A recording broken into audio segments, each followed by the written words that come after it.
what is the core responsibility of the army. The army is meant to ward off external aggression, unlike what we're having in Nigeria today. Not only in the southeast, we also have it all around Nigeria, where you have soldiers coming out from the barracks and taking up the responsibility of internal security. For me, it is totally unacceptable. This policy is in the real sense when it comes to removal of subsidy, which I don't even think the issue is about subsidy here. It's about an attempt by the presidency, because we have more of the presidency than the president. There's an attempt by the presidency and NNPC alongside the international collaborators to ensure that they cripple the Nigerian economy, with this policy. Honestly, yes, we hear some, like in every setting in all political gatherings, there will always be disaffection, there will always be complaints, there will always be people who will seek attention, there will always be people that just want to be pacified, there will be people who just want a rub on the back, a pat on the back, rub on the head. So I think and I'm convinced that APC in Lagos is as strong as ever. So you have the police policing the population, but nobody is policing the police. And that's the problem. So until the Police Service Commission, for instance, takes their job seriously of policing the police and holding them accountable for their actions, they're not going to see much changes. How can we have peace without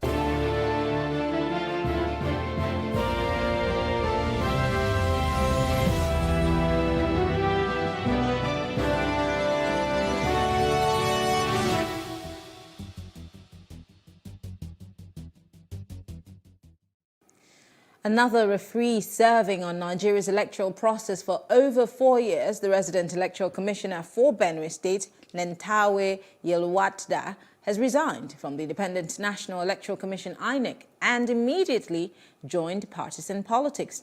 Now, Yelwatda was appointed REC in July of 2017 and posted to Benue State. He has participated in the conduct of the elections in Benue, Anambra, Osun, Rivers and Cross River states. Now, when contacted on Wednesday, the former REC confirmed that he stepped down from INEC for personal reasons and that he had joined partisan politics. Well, joining us to discuss this and why all of a sudden we're having this conversation is Jide Ologun. He's a legal practitioner. Thank you very much, Mr. Ologun, for joining us. Thank you. It's a pleasure. Yeah, the question in everybody's mind is, why is it such a crime for an INEC official or a public servant of his standing to cross over to, the political side and want to, be part of the rumble? Even though he was once a referee, now he wants to be a player. Actually, there is no crime in that if you want to go by the provisions of the law. In fact, I believe he has done honorably well by resigning before joining active politics. It should have been more of a concern if he decided to join as an active staff of INEC. And if you look at the law setting up INEC, the Independent National Electoral Commission, Decree 17, now an Act of the National Assembly, 1998, it's envisaged a situation like this and had a provision in Section 17 of that decree stating that notwithstanding anything to the contrary in any law, the person who holds or has held office as a member of the commission under the decree after about a period of 5 years, after even leaving, will not be qualified to hold any elective office, And this provision has been expunged from the law I made reference to. And if we have no law named so well to have advantage over other candidates, then the National Assembly should find a way of reinstating that provisions in our laws, or another one that will prevent this occurrence. And he's not the first person that has taken this step. Recall that in Cross River State, Franklin Briai the resident electoral commissioner in Cross River in August 2019 also resigned in a bid to join the governorship race in Bayelsa State. So the lawmakers are expected, because if you look at Section 4 of the Nigerian Constitution 1999 as amended, it stipulates that the National Assembly shall make laws for the peace, order, and good government of Nigeria. So when issues like this come up, if it's such of paramount concern, then we need to come up with laws that regulate it. So, as we speak now, no law prohibits him from joining active politics. Well, a lot of people frown at it, and one of the reasons why we hear the National Assembly even came up with that, act to try to put a stop or put a gap between the time when an INEC official steps out of office or resigns and the time he, starts running for an office, was because they felt that it was somewhat not necessarily moral. And I asked myself, is it an issue of morality? As long as we have the law that we're looking at, and these people, I mean, of course, the people that we have as our politicians have the right to one day wake up and say, well, I want to run for office. Even the average Nigerian who's in the private sector can wake up and say, well, I want to resign from my job and run for office because my people need me. But what exactly is wrong with the INEC official who obviously knows the modus operandi of getting elections done, and of course maybe having free, fair and credible elections, running for an office? Is that not trying to make a change? So should we be talking about the morality of this at all in the first instance? Interestingly, you may say it is a morally wrong step to take, but we are not talking about morals here. We are talking about legal issues. So by virtue of the law, he has not contravened any law. And like I mentioned earlier, if it's that important to the government, we have three arms of government. We have the legislative arm that can come up with laws to regulate this type of practice. But as we speak now, it's just like if somebody leaves NNPC or somebody leaves immigration and decides to join active politics. I mean, I've said it that he has even done honorably by resigning. Recall at a time that the president was, so let's face it as it is right now, that the National Assembly should take a deep look into this development. Like I said, this is not the first time. This is becoming prominent because right now we are in the season of declaration for, running the race. And he has resigned, and his experiences in INEC does not guarantee him victory at the polls. He still has to go and confront the stakeholders within the party. He has expressed intention to join the All Progressive Congress, APC, and there are people who have been laboring and sacrificing in APC, and he may have to really network to find his way. He has to pass through the primaries to even emerge as the candidate for the governorship race. So there are still a lot of hurdles ahead of him. And if he has chosen to go into active politics, I think his experience in INEC should aid him. But I don't see how that is going to give him any undue advantage, in the sense that the party structure will still have to determine who will be fielded for the vacant offices that he wants to vie for, and this time around, the governorship of Plateau State. Do you think that maybe, I'm just wondering, that the uproar maybe might not necessarily be about the fact that he resigned and then immediately declared his intention, but where his intention is?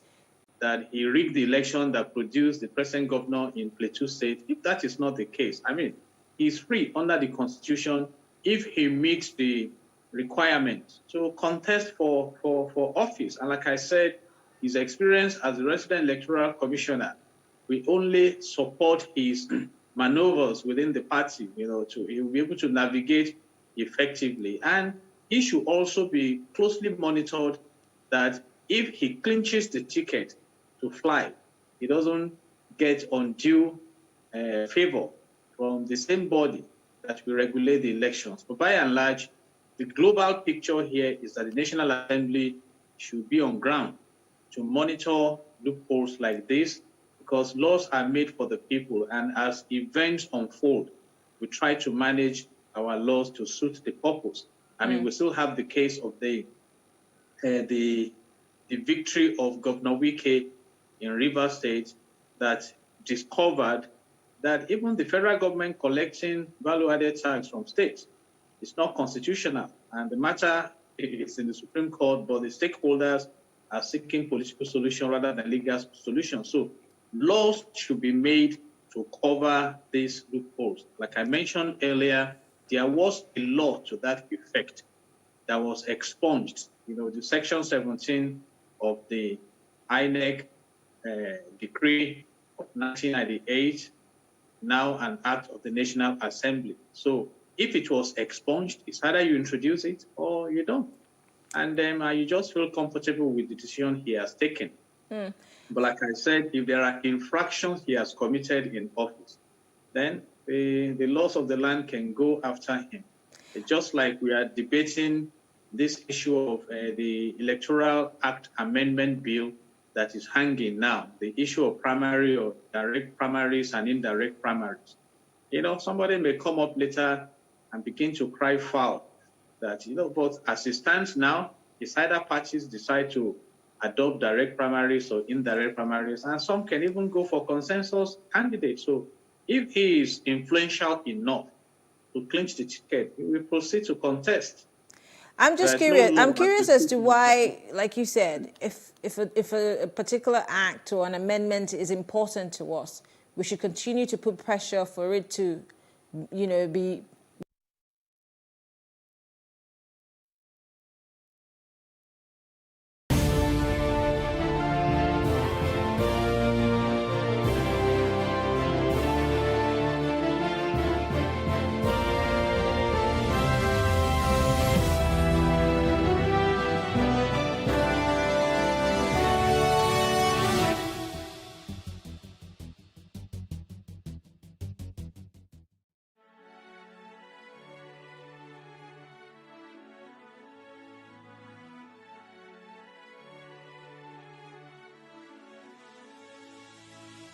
It is engagement we need to have. Those who suffer miscarriages are never taken into account. Members of the National Assembly are also influence peddlers. You are sitting on Nigerians' money. From the Babin, I pay my rent. On the Babin, I send my children to school. A consultative engagement. No any tangible notification before they ban us. It's one thing for people to be at your back and the heat of the moment, and another thing for them to still be with you when push comes to shove. I will do everything to take Lagos out of the national grid.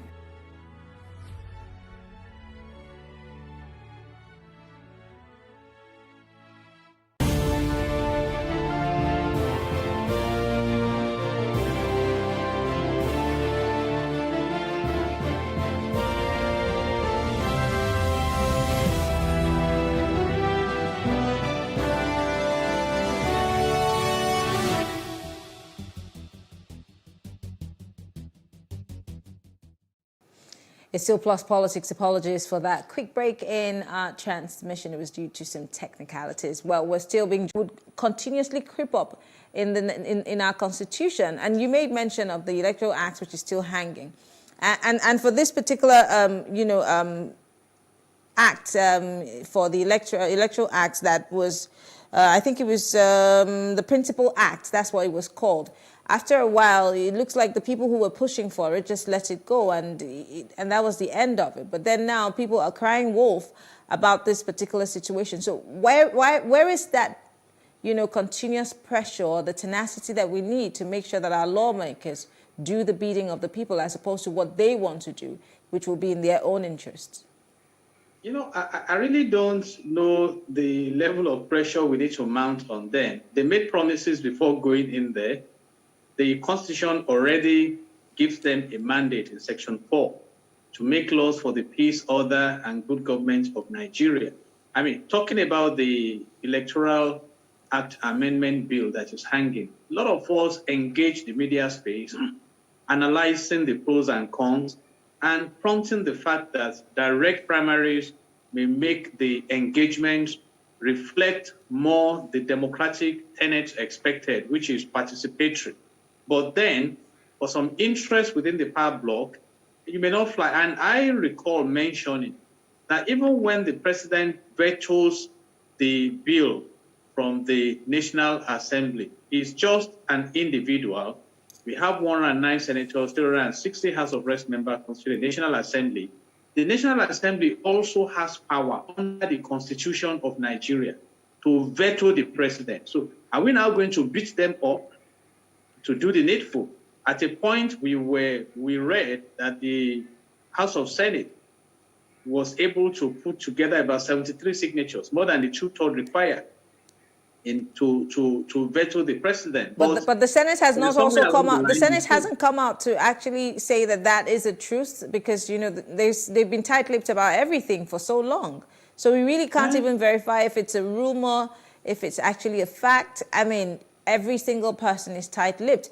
But on the issue of you saying that we really don't have to, but then there are many people who are on that, the floor of the National Assembly, whether it be the upper or the lower house, that need an extra nod, because with due respect to most of them, they do not really know why they're there. That is what you see. When you have a purpose, if you don't fully appreciate that purpose, then abuse is inevitable. So are they there for the people? If they are there for the people, it should be easy for them to make laws that will sanitize the environment. But if you benchmark what we have in the country now with the mandate they are expected to exercise, you look at insecurity. I mean, is the insecurity in Nigeria so bad that the National Assembly could have shut down the National Assembly and compelled the executive arm to give us security in this land? That's a big question Jide Ologun is asking. Is the poverty in the land, the inflation in the land, the unemployment rate in the land, are they grievous enough for the National Assembly to rise up? Because the role of the National Assembly is to facilitate the execution of laws that will sanitize the country and give us prosperity. Section 14, subsection 2 of the Nigerian Constitution 1999 as amended says that the security and the welfare of the people shall be the primary purpose of government. That is a law from the National Assembly. Okay. Is the executive arm executing it? And there are provisions for impeachment within the same constitution. So if it's so important to them, they will rise up to get things done. What pressure do you mount on them? One of the aspirations of the NSAS protesters was to ensure that we sanitize the brutality we have within that sector of our national life. And you saw what happened. That's a conversation for another day. You know what, Barrister Logan, we will bring you back. We will come back and talk about this issue of the National Assembly very soon. But unfortunately, our time is up, and I want to thank you for being here. Barrister Jide Ologun has been speaking with us on this issue. Thank you so much for being here. Thank you. God bless Nigeria. All right. Well, thank you all for staying with us. Before we leave you with the comments of Nigerians on the lift of Twitter's suspension by the federal government, I have just a few words for you. It's not enough for us to go on social media and hide behind our avatars and talk smack about the government or criticize and cry foul. Do you have a PVC? Do you know what your ward is? Have you ever registered at a polling unit? There's still time, so that you will not go back on social media in a few years' time and cry wolf. I'm Mary Anacombe. Have a good evening.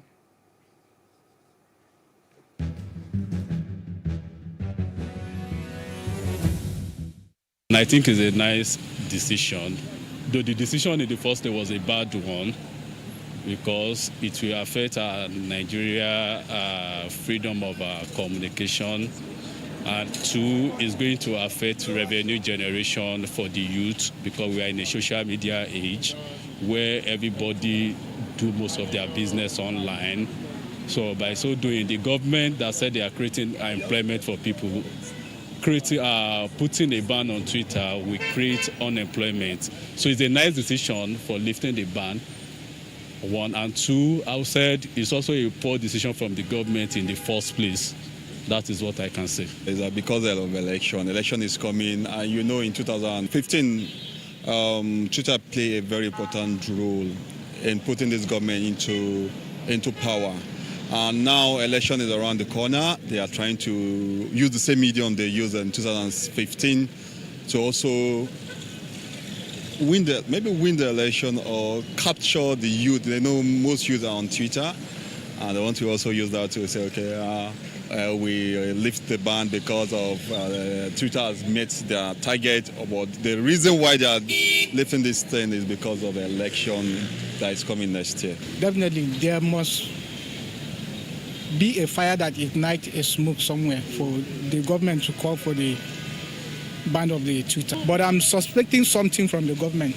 It's good that they lifted it. It's good for Nigerians. And as they lifted it, I'm happy about it.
To care for the world's opinion.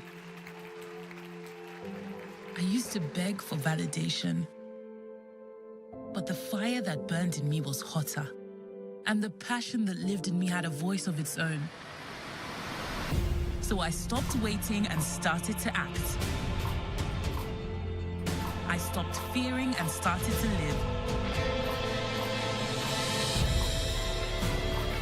And when they thought I would fail, I stepped into my power. Because my time is now. Amstel Malta, be your best. Whether you like it or not, the dryness and dust is coming.